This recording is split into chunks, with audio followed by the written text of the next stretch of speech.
you just interviewed Nick Fuentes. I did. Or had a conversation with him. What did you think of that? What do you think of him?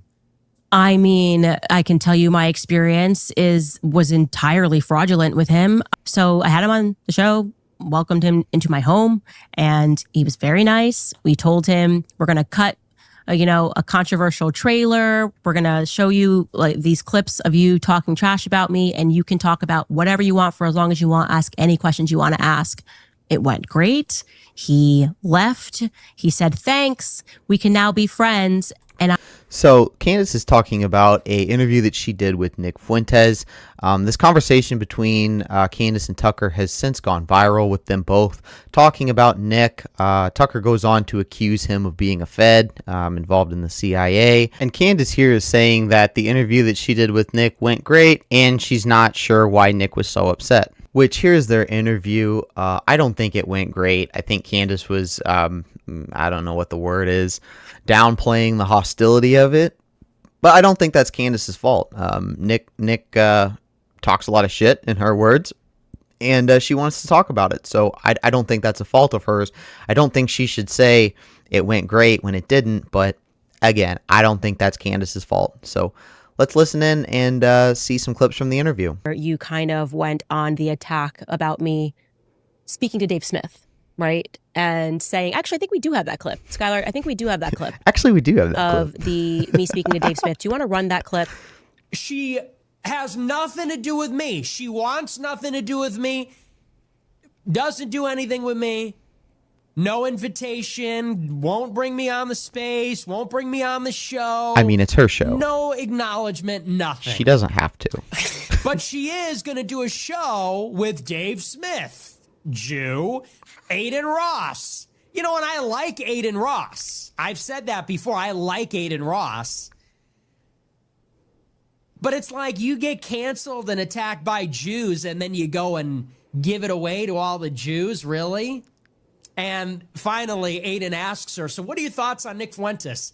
And she gives this load of PC response. She goes, pretty aggressive from Nick. When he was a kid, he got attacked by them. And I understand why he would be angry and why he would be mad about that. But he needs to grow up and figure out what he wants to do. Oh, really? Oh, really? Bafangul, Candace. So Nick's being pretty aggressive there. Let's go ahead and watch the interview that Nick's talking about here with Candace and Aiden Ross, and we'll see if it's as terrible as Nick is making it out to be. Yeah, so Nick Fuentes, what's so crazy? I had never known the Nick Fuentes story. So he's actually one of those names that when you're coming up in politics, everyone kind of behind closed doors is like, Nick Fuentes, like, don't do anything with Nick Fuentes. He's this crazy white supremacist. And I didn't know anything about him. And I'm one of those people that until I actually interact with someone, I just will not adopt someone else's opinion because I think it's lame to do that. That's fair. And that's fair. So what happened was I had one correspondence with him back when Ye and him were hanging out, and back basically around the time that I wore the White Lives Matter shirt with Ye about something. And we had a private correspondence, and he kept it like, I really respected it. He never told the public about the public correspondence. It had to do with Ye, so it wasn't anything that was like a big deal. Yeah. But I just kind of respected what he did in that moment privately. So I was like, based on my experience with him, people trying to tell me that he was this awful monster didn't add up to what I thought he did. That was actually a good thing to do. Then you fast forward, and the first time I actually heard his story was when he jumped on the live and started sharing. I think Lauren Chen was hosting the live about Christ is King being anti-Semitic, and he shared his backstory about what happened to him when he was 18 and being canceled because he stood up to Israel, essentially. And I felt really bad for him. Like, I thought to myself, that is the most messed up story that I've ever heard. Like, she's being pretty cool. Being canceled by everybody because he had some questions about Israel. And I then understood why it was that he sort of built this underground of people who just wanted to see him make a comeback because what was done to him was wrong. Now, I guess, how old is he now? 26, 27 years old? I think, let me hear. I got Google right here. Hold on, I got you. 3 seconds. And we got the age. He is 26.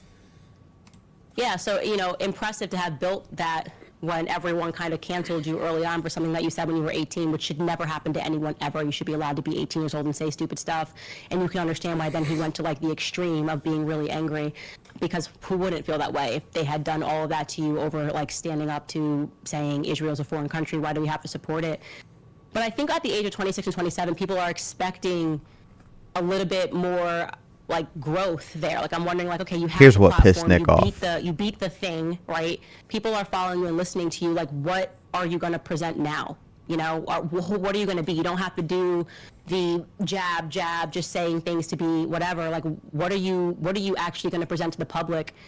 So I think that will be interesting to see. Like, obviously something to pay attention to, but I do not buy into the stupid hype of people saying, do you disavow Nick Fuentes, that stupid game that everybody plays? It's like, I didn't make a battle Nick Fuentes. I hate when the right starts acting like the left.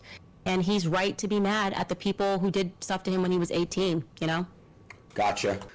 So just from that, Candace seems like she's being pretty cool. I mean, she's got, her own critique of Nick, but she didn't just, grab a stick and start beating him. I mean, she stood up for him. She said she understood him, and she didn't paint him in a negative light. She was pretty cool. So let's get back to the Nick and Candace interview, and we'll get Nick's thoughts on it. Figure out what he wants to do. I think you need to figure that out. Talk about accusing other people of that which you are guilty. I think he needs to figure out what he wants to do. I think you need to figure out what you want to do, because you're full of Come on, Nick. and everyone knows it. You clearly have no idea what you're doing. Candace is cool. Come on, No man. idea what I am doing. True. Look how she sits back. You Like, didn't invite me on. so they just kind of go back and forth here on Candace interviewing Dave Smith and Aiden Ross before Candace interviewed Nick. And I guess that upset Nick because Dave and Aiden are both Jewish, which, whatever, who cares? But I guess it matters to Nick. They go on about that for a really long time.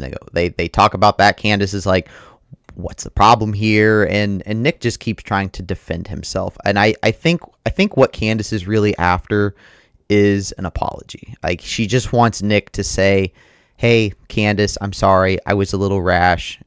Let's be friends. And she doesn't really get that. She doesn't get an apology from Nick until about an hour 20 into, so this conversation's happening 30 minutes into their interview.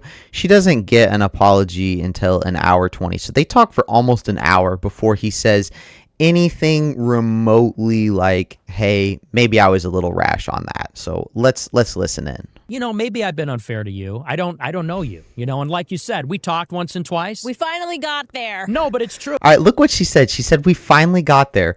They're an hour, you guys can't see because my face is in the way, but we're an hour 22 into their conversation, and he finally says something resembling an apology. Look at her smile. Like, her body language is totally, it's much more relaxed. At the beginning of the interview, when Nick is telling about his history, she's very rigid. She's very like she's being defensive. And here, look how relaxed she is. All she wanted was for him to say, I'm sorry, I shouldn't have said that about you. You're a really cool person. And it took a really, really long time to get here. And I think if he had just said that right away, they could have started talking about some of the things that Nick wanted. Nick wanted to talk about Iran. He wanted to talk about wars. He didn't want to sit here and just like hash out their personal beef. But I mean, this is Candace's show. She can't just have somebody on that's openly attacked her, over and over, and just not bring that up. Like, she's going to seem weak to her fans. And the same thing with Nick, I guess. You could say that with Nick is his style, his shtick is just to go out and attack people. And so, I guess maybe he thought he couldn't just come out and apologize to Candace, because then all of his fans, the groypers, would disavow him or whatever, for apologizing to a black woman or whatever. I don't know if that was his theory or not, but that's just kind of how I take it.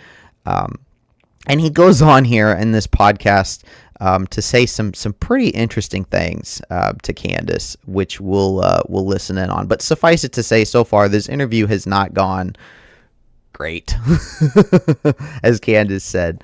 But let's go ahead and keep listening here, and we'll find some more controversial points of this interview. You do have ideas that there shouldn't be interracial marriage. I've seen those clips. Can you explain why that is? Yeah, it's not that I don't. So Candace is in an interracial marriage, by the way. She has a white husband. So that's kind of an additional elephant in the room in this conversation. I don't think there should be interracial marriage. I'm Catholic, so as you know, it's not a sin to be in an interracial marriage or relationship. But I am racist, I would say. I believe in the races. I believe. That's a pretty, I just want to point, that's a pretty intense thing to say, to come on to a black woman's podcast and look her in the face and say, I'm a racist. That's pretty, and you know, kudos to Candace, because she keeps it together here. She wants to say something back to him. You know, she wants to not be friendly about this, but kudos to her for keeping it together. That is a bit of a, and I guess, you know, you could say Nick's just comes from this world of attacking people and just kind of being un-PC, but to me that's taking it a bit too far, saying that to her face. So there are white people and black people and Hispanics and Asians, and I think that it's a core part of our identity. It's who we are, and there's like this conservative reflex to say we're colorblind. Race doesn't mean anything. And, you know, Pat Buchanan said this. He said, it's not everything, but it isn't nothing. And I definitely lean more towards the latter, which is it really is a core part of who we are. Our culture. Look how see her lips right here, how she's like doing that, like biting her lips. That's her, like that's a sign that someone wants to say something and they're holding it in. She's trying to keep composure here, and she's trying not to just argue with him and say, you know, she probably wants to say, get the hell out of my house, honestly, but she keeps it together, you know, in the face of this guy, this young white man coming on her podcast and saying, hey, I'm a racist. So there's kind of the backstory on the Candace Nick interview. I don't think it went great, as Candace said. But I don't think that's Candace's fault. Nick went on to say, you know, it was an ambush. He thought it was a setup. He thought they were going to talk about Iran, and then Candace just wanted to talk about their personal beef. But, I mean, as I said before, again, it's her podcast, and you can't just go out and attack people and expect them not to say anything to you. We're going to move on now to Tucker's accusations against Nick. Tucker Carlson said that he thought Nick was a Fed. And he goes on to say that his backup for this is, well, first of all, he talks about Nick being involved in like the Capitol riots. And he also brings up an interesting point. He says that Nick knew that his dad was in the CIA. Tucker Carlson's dad was involved in the CIA. And Tucker says, I didn't know that until my father passed away. And the way that Tucker says this is kind of interesting. And we'll look at Tucker, we'll look at his body language, and then we'll bring up some old clips of Tucker. Now, let me just preface this by saying, I like Tucker Carlson. I don't think he's a bad actor. Just like I like Candace. I don't think she's a bad actor. But I do think Tucker is being dishonest when he says he didn't know his father was in the CIA. First of all, Tucker has a huge affinity for his father. He really likes his father. And you can tell that in every clip that Tucker talks about his dad. Like the way his face kind of lights up. I mean, every little boy's hero is their dad. And Tucker also talks about knowing, you know, his father's friends were in the CIA. They were always over at his house. It's really improbable to say that Tucker didn't know his dad was in the CIA. Also, Tucker tried to join the CIA when he was younger, and wasn't let in because of drug use. He had done cocaine in the last year, and they didn't let him in. He also assumes that maybe he didn't pass some of the behavioral, some of the psychological questions the CIA asks you. So we'll get into that a little bit, and we'll see what you think. I probably shouldn't even say this, but the only reason I know who he is because someone sent me a video a few years ago of him attacking me. And I was like, so I'm looking at this. And I'm like, well, first of all, this kid's really talented, like legit. And I can assess that just having done the job for so long. So I was like, wow, lots of talent, native talent. And he's attacking my dad. Look at the way Tucker says that. He goes, he's attacking my dad. You can just, my point with that is you can really tell that Tucker really, really likes his father, which is, probably why he took it pretty personally when Nick was attacking him. I'm just going to interrupt here. We're going to bring up that clip of Nick attacking Tucker's dad here. I actually have it. We're going to check that out now. All right, here's the clip of Nick going after Tucker and his father. So you can take off the bow tie, but your dad's still a spook and a foreign agent, and you're still a neoliberal, neocon elitist. And you still don't have allegiance to Trump, and you're still not an America First Trumpist. Like, that's not your ideology. And the most important things that have happened in the last few years are Stop the Steal, anti-vax, arguably Yay 24, and on every one of those issues, he's not been supportive at all. And recently attacked me. In the midst of Ye creating, in the words of the New York Times, the most discomfiting moment in American history for Jews, Tucker Carlson is helping Sidney Blumenthal's daughter-in-law write a hit piece about me, concern trolling me. So here Nick is referencing an article by a website called The Gray Zone that kind of goes on the attack against him, and he alleges that the article was written with help from Tucker Carlson. There's no direct evidence of that, I don't think, but Nick might have heard this, through the grapevine. When you're a media personality or an influencer, you have lots of friends, you hear different things that might not be able to be 100% proven in the court of law, but things that you just can kind of tell are true. I don't know if this is one of those, but that's Nick's opinion that Tucker helped write this article. Saying how it was all cooked up by me and I'm the Fed. Really, Tucker? I'm the Fed? Your dad works for Likud. Your dad spoke at the Knesset. Your dad runs CIA intelligence out for the last 40 years. And Tucker's going to be a source to Sidney Blumenthal's daughter-in-law? Accusing me of being a Fed for being an anti-Semite in Ye's camp in Mar-a-Lago? Seriously? Okay, so that was the clip that Tucker was referencing. Now we're going to go back to Tucker. As a CIA, his dad's in the CIA or whatever. And I'm like, well, that's no, untrue. Wow. And my father dies, and I learn, actually, was involved in that world.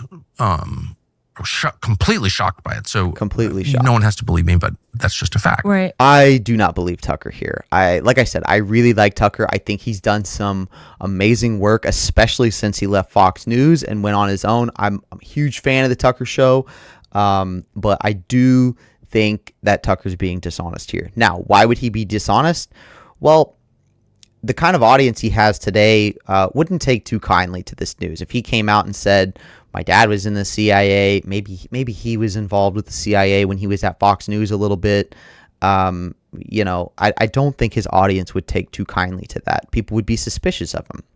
So he doesn't want to come right out. There also might be some classification issues. Maybe he can't openly talk about some of this stuff, but he is, I believe, being dishonest about this. And we're going to bring up a clip of Tucker on the Shawn Ryan show where he talks about some of his father's friends and him and his father and, Tucker trying to join the CIA and all that kind of stuff. So let's bring that clip up to see if we can see Tucker being maybe a little dishonest.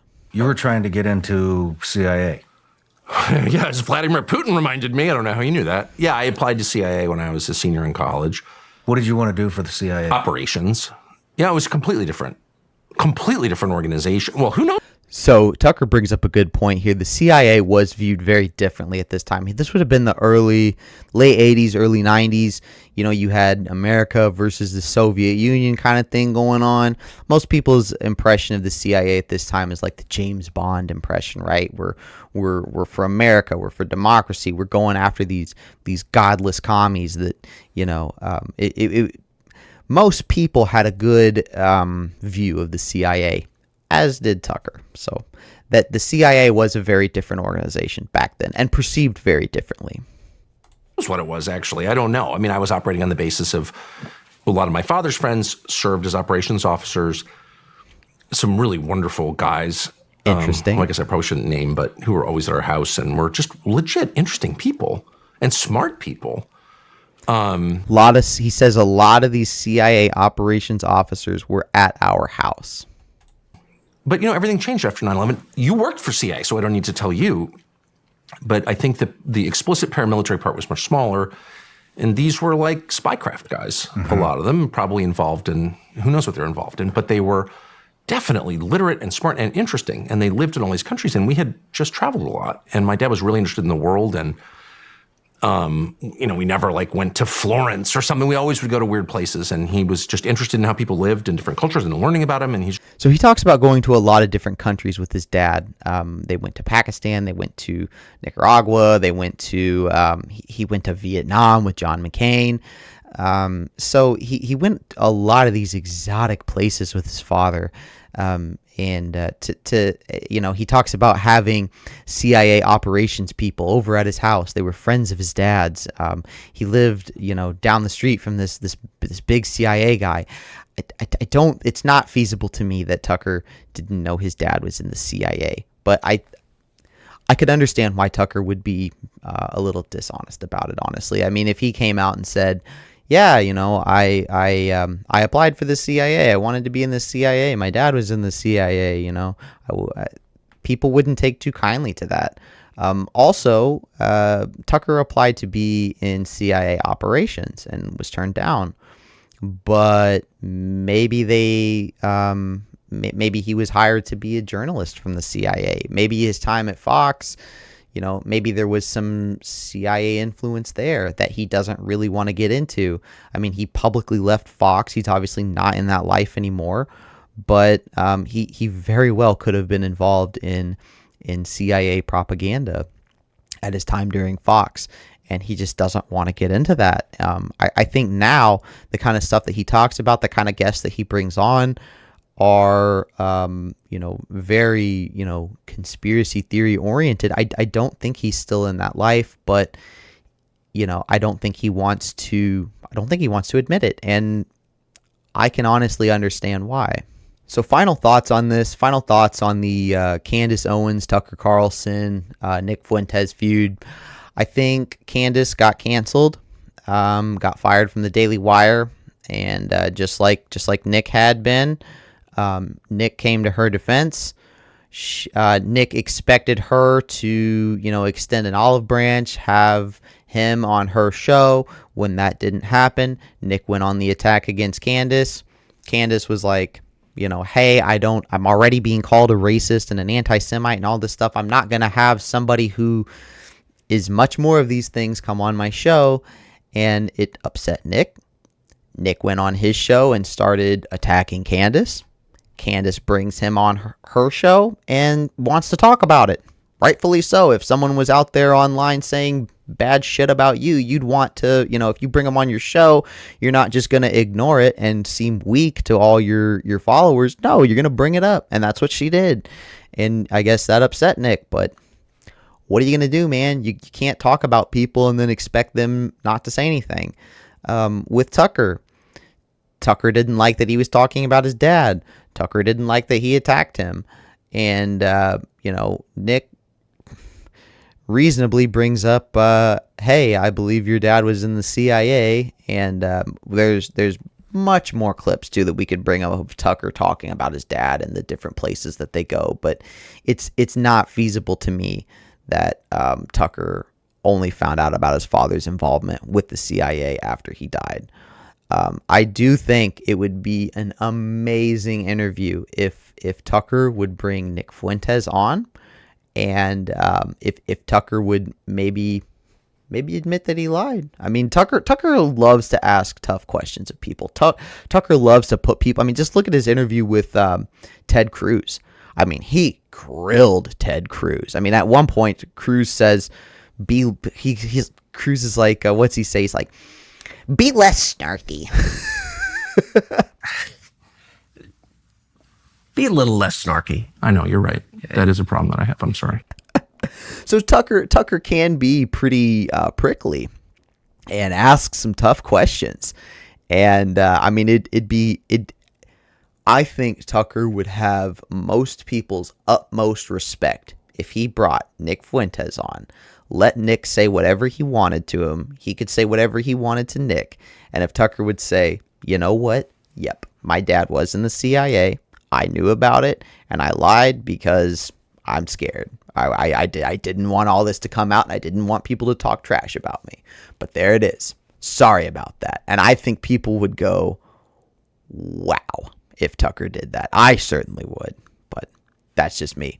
Hope you guys like this analysis. Follow me for more. Like and subscribe. See you on the next one.